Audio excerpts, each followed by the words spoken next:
On today's Locked On NBA Squad show, let's unpack Denver versus OKC Game 7. Did it fundamentally change the future of either of these teams? Let's look at the conference finals, and is the CBA just completely changing the league we love? We'll talk about all that and more right now.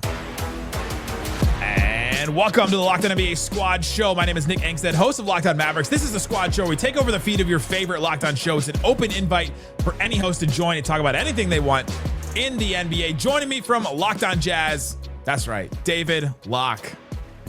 From Locked On Nuggets, first playoff action for me.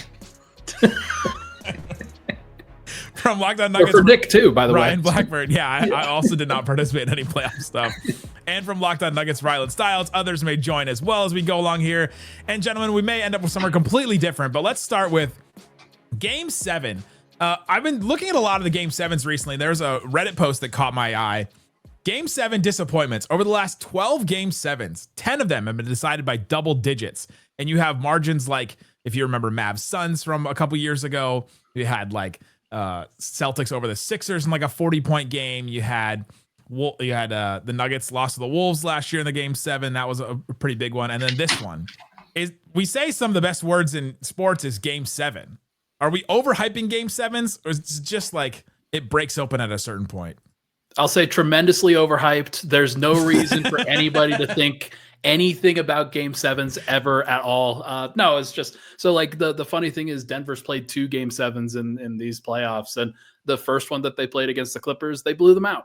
Second one they played against the Thunder on the road, opposite situation, they got blown out. So it helps to have home court advantage, that's for sure. And it was unnatural that Denver lost their home court advantage game last year. It doesn't actually. I thought that there was a note recently that home court advantage has gone Game 7 less than it ever used to. Maybe that's true. It certainly feels like it from Denver's perspective, though, that they've been able to like kind of in their own personal hell at this point. So it's nice to be able to have Game 7 at home if you're Denver. But I do fully acknowledge that just in general, the playoffs has been completely the opposite in terms of home court advantage really mattering. And by the time you get to a Game 7, it's like a war of attrition of just who can stay healthy. You're playing every other day. Playing at home certainly does help you. Depth certainly does help you. And then you just have such familiarity with these teams, especially within your own conference and then your own division, like you're guaranteed to play them 4 times, that by the time you get to a Game 7, you've played each other 8 times. And who can kind of scheme up the best wrinkle in that Game 7. And if it throws you off at all, you can kind of spiral a little bit. And then the health is the big deal as well. But I do think that Game 7s ultimately are a 1-game sample size. And it's like if this blowout, which happened in Game 2, did happen only in Game 2, we would have never been hyper-focusing on it. But because it happened in Game 7, it's a big deal. It was a standalone type of event. But even with that Game 2 heading into Game 7, we were talking about how this series was so close, so competitive with a blowout in hand. It just so happened OKC got another blowout in there to end the series. Right. I mean, you predicted OKC in 7 before this series. Was anything different than what you expected, or is this about how you thought it was going to go? Yeah, it was about how I thought it was going to go, except for you can't really predict that Aaron Gordon's going to get hurt. Michael Porter Jr. continued to battle it out all series long, and you got to give him a lot of credit. He just couldn't produce outside of Game 3 in this series to the level I thought he was going to be able to, even with that shoulder injury. But yeah, I mean, you saw Denver win a couple close games early on in the series that the Thunder were not prepared for, and that's factored in. You saw Jokic take over games, and the Thunder got the benefit of a win in a game that he completely took over in Game 5 that the Thunder were still able to win. But Denver had the top-end talent to be able to push Oklahoma City to their limits and to force Oklahoma City to try to deliver in big spots. And the unknown variable of how they would handle those high pressure moments, I think, let you see why this series got extended, partly because of how good Denver is, partly because of like you gave away Game 1 and because you just were so inexperienced, and Denver was a more poised, a more championship tested team at that time. If you don't give away Game 1, who knows what happens? You don't blow them out in Game 2, but do you still try to find a way to win Game 2? We'll never know. But I just thought that there were so many things that went into this from a Denver standpoint of having the best player in the world, which has typically been enough to extend series throughout NBA history, and the Thunder's unknown, that it felt like this was due for a very long series. It seems counterintuitive in the sense that 2 teams have played an even enough series to get to a Game 7, but it does feel like Game 7 is like ripe for the blowout, right? Like the minute the minute it goes to the point in which, like, I don't think you're losing by 16. You're losing by 40 or you're losing by 4. Like, you let go of the rope at some point in the midst of a game 7 because this war of attrition that Ryland's talking about, you're exhausted, you're going as depth as you can, and when it's suddenly over, I think you let go of the rope. So I think that's the case. I mean, I think the interesting part of this series is this was the whole narrative of the experience versus the inexperience, which I'm not sure I totally bought it the whole time, but I think that's the breakthrough for Oklahoma City is whether, regardless of whether that narrative was true or not, they believe it now. And I think that's probably the most important thing that came out of a game 7. And I thought the quotes from Jalen and Shai after the game about how nervous they were was really interesting and revealing, that they openly kind of said that they were that nervous, and Jalen saying he didn't sleep the night before. And that led him to make a bad clothing choice and get fined. And then Shai comment that, that he was openly nervous about it. So I think that's for them to break through on that. I think whether that narrative is true or not, it's a pretty important moment. They were the best team. They broke through. This was always the place that it probably should have been. I think Denver acquitted themselves really well throughout that series in terms of just staying attached and staying connected and doing what they could, kind of dragging OKC down into the mud in a lot of these games. And then Jokic just winning one of them and helping Denver kind of get through that point. But ultimately, I think that Denver has a lot of questions that they have to answer heading into the offseason. They obviously don't have a coach or a general manager, which made this all so much weirder than it probably should have been. But kind of at the same place that they were last year, except they have more questions than they did before. Looking at the Western Conference Finals now, the Thunder are minus 375, Timberwolves plus 300. You look at the Eastern Conference, it's a much smaller margin, minus 154 for the Knicks. And so the Thunder are still they're a pretty big favorite in this conference final. Anybody feel good about the Timberwolves? Well, I've been probably the most pro Timberwolves person around. I've had them as the second best team in the West all season long. I think they have the 8 best players, top to bottom, like quality of all 8 of their rotation spots. I don't think there's anyone in the West that has an 8 that's better than their 8, particularly when you think of DiVincenzo and Alexander Walker and Naz Reid coming off the bench. That's complete. And so I think, and then if you think about maybe their second, and what's interesting about this series is that if Oklahoma City's second best player is not as good as most second best players are, and nor is Minnesota's. So that's where I think you used to say you had to have a top 10, a top 20, a top 50 player in the NBA to win. Both these teams have a top 10 player, but I don't think either of them have a top 20 player in the NBA. And then there's a debate of whether they actually have a top 50 player in the NBA after that. So I think Chet's probably there and Jalen's getting close, but I don't think Jalen's at 20 yet. And Julius Randle's been awfully close here recently, but I don't think he's top 20. And then we can discuss Gobert if we had 3 hours.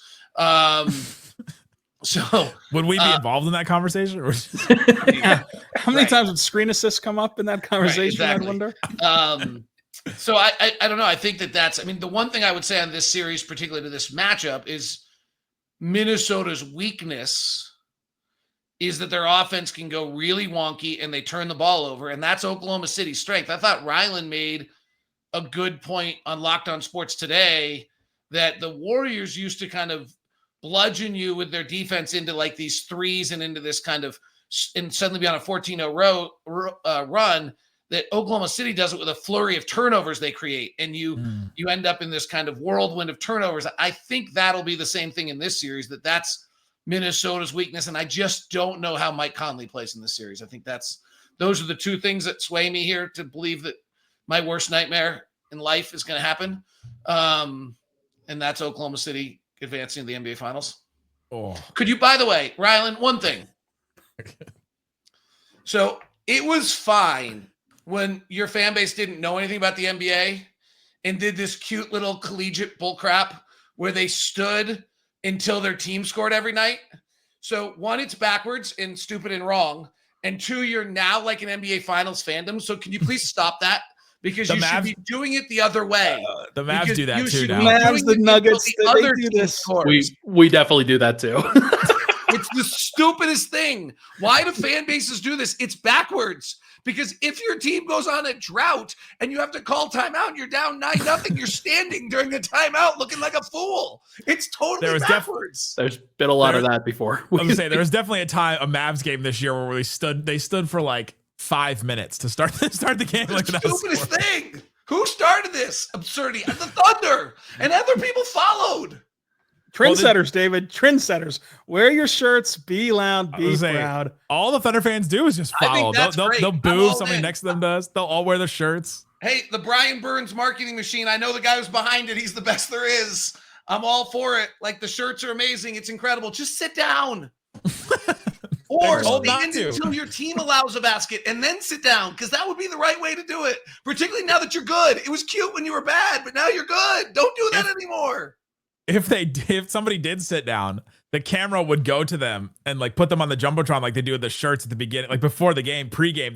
They'll point somebody out that's not wearing the shirt and like shame them into putting the shirt on. I honestly like fan bases and I like teams that peer pressure their fans into actually acting like fans. I think that it's good because there's too much of a world right now where everybody thinks that they're too cool to put on the shirts. It's why the Nuggets have done away with that and have done towels for the entire playoff run. They never once put out a shirt. It was insane, but like it's just how it is at this point. Towels are cheaper than shirts.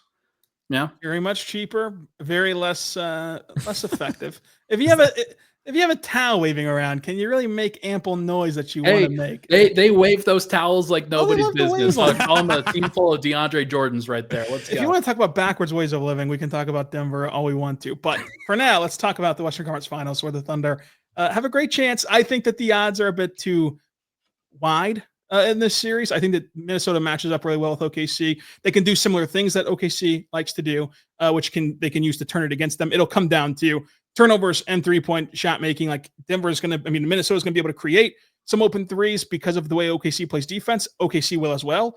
Who's going to hit those shots? And can Denver protect the ball? If Minnesota can protect the ball, then this is going to be a series that goes the distance, and it can be anyone's series. Coming up, let's get into the Eastern Conference and then how the CBA is changing the league. We'll talk about that and more. Locked On NBA Squad Show continues. Today's episode of the Locked On NBA Squad Show is brought to you by Car Guru. Shopping for a car should be exciting. It should be like watching a Game 7 where it actually comes down to the last couple shots here. But instead, it's become exhausting. There's too many things. There's too many different factors and variables. There's too many people like telling you the wrong thing. Like if you've ever been to like a used car dealership and they're like, hey, I'm lying to you as my job. Like you don't need to deal with that. With over 4 million listings, Car Guru has the most used and new cars, all kinds of stuff.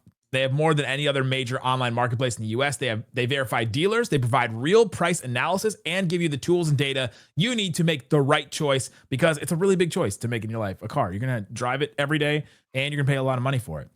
Check it out. If you need a deal you can trust, Car Guru makes it easy to compare vehicles side by side with unbiased deal ratings, which is awesome. Plus, in-depth vehicle details give you peace of mind before stepping into any lot. It's no wonder SimilarWeb estimated traffic data shows Car Guru is the #1 most visited car shopping site out there. Buy or sell your next car today with Car Guru at carguru.com. Go to carguru.com to make sure your big deal is the best deal. That's CARGURUS.com, carguru.com. Thanks for hanging out with us on the Squad Show, Locked On NBA Squad Show. We're here talking about the conference finals. We talked about Thunder, Minnesota. Let's talk about the Eastern Conference side of this. Thunder, Minnesota, because I had a really do the one more thing. Geeky note and I didn't get to get it in.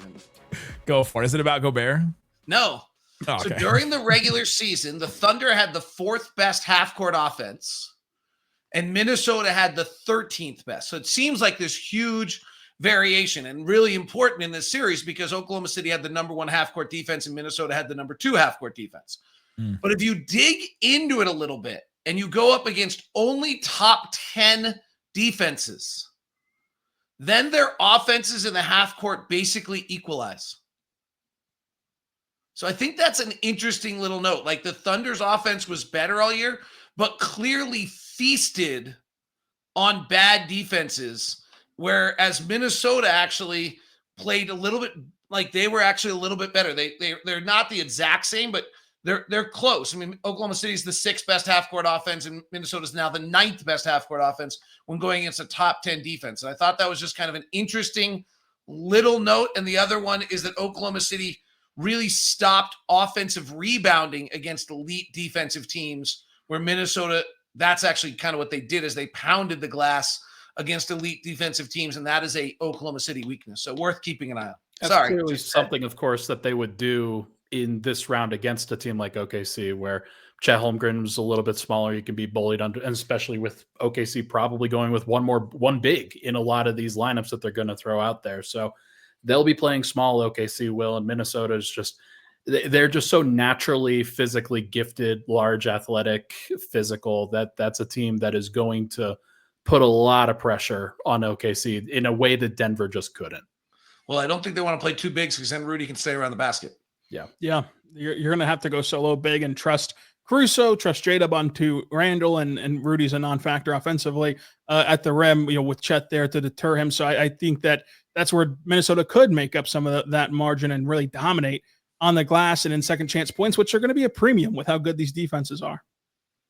I just still go back to who's gonna, if Mike Conley can't play very much, who's gonna dribble on the Timberwolves? Like that, I came down to it in that game 7. You're watching, like, do they only kind of trust Jokic and sometimes Murray to like initiate offense at a certain point? Secretly, it was like they had Aaron Gordon and Christian Brown bringing the ball up the floor a lot, and then Aaron Gordon had one leg. Michael Porter had one arm to dribble with before the injury, and now he had 0.5. So it's pretty tough for Denver, but they were able to manage the pressure reasonably well. But yeah, you're right. Minnesota, that's obviously going to be a factor for them. Nikhil, probably, I would guess.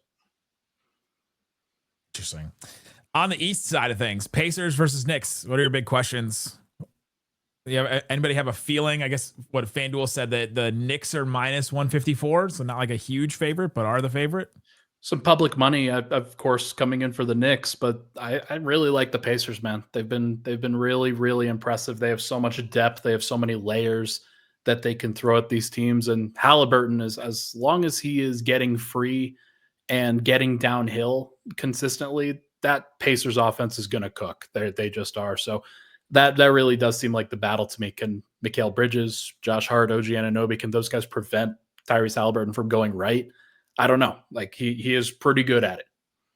Yeah, I love the Pacers. I think that they have the attrition we talked about, that you're going to have to get through another series that will go a really long way. I think that it'll end no quicker than 6. I think it'll go 7 in this series, and they have that depth to manage that. And I think that they just have a lot of guys that you're comfortable with, kind of in their scoring by committee role that they play, that they're going to be able to find enough offense to win in this series. So neither of these teams are elite defensively, right? They're both very, very average defensively. I think New York was 12th best and Indiana was 13th best. I think they're both bottom 10 in defending the shot. Who finds a way to impact the series defensively? I mean, this is two very, very good offensive teams. Off the top of my head, I think Indiana was 5th best half court, 2nd best transition. New York was like 6th best half court, about 6th best transition. These are two elite offensive teams who, if either of them can find a way to impact in any way, shape, or form defensively, because they're virtually the exact same defensive team, other than New York fouled more than Indiana. Otherwise, they were almost the exact same. Kind of would imply, I think, if you're trusting individual players, that OG Anunoby would be the guy that I would be leaning on in that series to give them a little bit more stability. But so if you're trying to get somebody to at least slow down somebody on the Pacers, then he can match up with Pascal Siakam, but he could also probably switch on to Haliburton and do a reasonable job there. But Bridges is another one that just the length and athleticism there, something that the Pacers were able to manage in the previous round, though. So it's hard to figure out.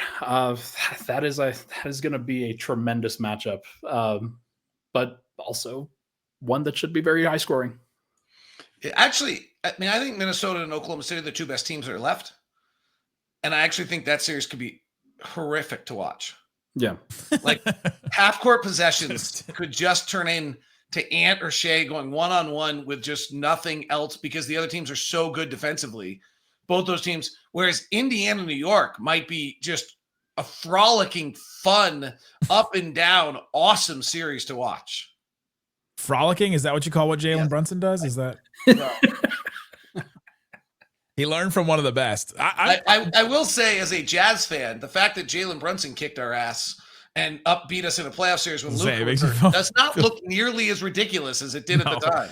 In 2022, which by the way, that was 3 years ago. I just got a notification, like a look back on one of my apps, and I was like, that was 3 years ago, that run. That's it. But it's insane how much the NBA changes in that amount of time. But yeah, Brunson carrying the Mavs in a couple of those games is wild to look back on and see. He's now playing for the Knicks in the Eastern Conference Finals. Coming up, the CBA is changing things. We're seeing these teams. We're going to have another new NBA champion, like 7 in the last 7 years. Stuff is changing. Is it changing for the better, and why? We'll talk about that and more coming up. Locked On NBA Squad Show. Today's episode of Locked On NBA Squad Show is brought to you by Skims. When I found out Skims was making underwear for men, I was intrigued.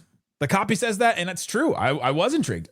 Heard so much about their quality. I've heard so much about how they feel, the fabric, all that. And I was interested. They sent us a pair. I'm going to be honest. They sent us one, and I was like, you know what? This is so good. I'm going to buy some myself. And I did. I went and bought some more of the briefs. They're awesome, and they're always my first pick after a laundry day. You go, all right, what's your first pick after? If you have everything in front of you, I'm going to pick Skims. That's the first one I'm going to pick. Shop Skims men's at skims.com/LockedOnNBA, and Skims stores. They have those as well. Go check it out. They have a line for everybody. They have boxer briefs, classic briefs, all designed with the perfect balance, comfort, and style. Let them know that we sent you after you place an order at skims.com/LockedOnNBA. Select podcast in the survey. Select our show, Locked On NBA, whatever your favorite Locked On show is. In the drop down that follows, Skims, the official underwear partner of the NBA, the WNBA, and USA Basketball. Skims.com/LockedOnNBA. It's the Squad Show. We're taking over the feed of your favorite show. We've been talking about the conference finals, and we're going to see a new champion. 7 different ones in 7 years. It's never happened in the NBA, and we're about to see it. Is it just because the CBA is making it harder for teams to just maintain or retain talent in any way? I don't think that the Nuggets needed much of an excuse to duck the second tax apron, but they did it anyway. Did not bring back Kentavious Caldwell-Pope this last year, and that would have been somebody who would be pretty helpful in that OKC series. So unfortunate that they didn't have him. But Bruce Brown, also somebody that left. That wasn't the CBA's fault. But it does just feel like Denver lost their depth in terms, like, because they were trying to keep together the best possible starting lineup that they could. And they lost out in a lot of ways because OKC was better 6-9, 6-10 than Denver was. And that gave them the extra wrinkles and the extra ability in a game 7 to just have one more matchup that they could go to. Here's an interesting little numbers note for you. The Phoenix Suns' top 2 players, $101 million between the two of them. 76ers, 100. Milwaukee, 97. Golden State, 103. Lakers, 91. Boston was at 84. And frankly, so are Indiana, Minnesota, and the Knicks are all at 85 million. And their top 2 players. The Thunder are only at 65 because their players haven't gotten paid yet. But it makes you wonder whether or not the old model, and if you go look at Golden State, they're at 127 for their top 3. The Lakers are at 108. Milwaukee's at 121. The 76ers are at 135. The Suns were at 150 in one of the most grotesque roster developments of all time. Indiana's top 3 players make 103 million. The Knicks make 109 million. Oklahoma City's make 81 million. And the one that I think is just most fascinating is Minnesota's at these numbers because they traded Towns. And by trading Towns, who's better than probably Julius Randle or Dante DiVincenzo, they went from 34 minutes of action to about 58 minutes of action between DiVincenzo and Randle, if not 60. And that makes me wonder whether the model now, the old idea of the big 3, no, I don't think so. And I'm not even sure you can big 2 it anymore with 2 really high price players anymore. It's wild. The salary cap was 70 million in 2016. Like,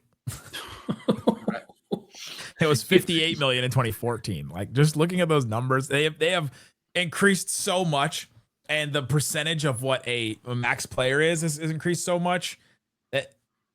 That's why I keep saying for the Mavs, like, you cannot do a Kevin Durant trade where you trade like 4 guys, because you lose 4 of Clay, Gafford, PJ, Caleb Martin, and Najee Marshall. All right, you just lose 4 of them. Like, that's all your depth to get a Kevin Durant or somebody like that. It's a wild proposition. We haven't. If you think about it, for years, the thing was all you had to do on a trade was decide what team got the best player, and that's who won the trade. It may now be who got the most rotation minutes. So you're saying the Mavs won the Luka trade because they got AD and they got Christie, who are both gonna? Is that?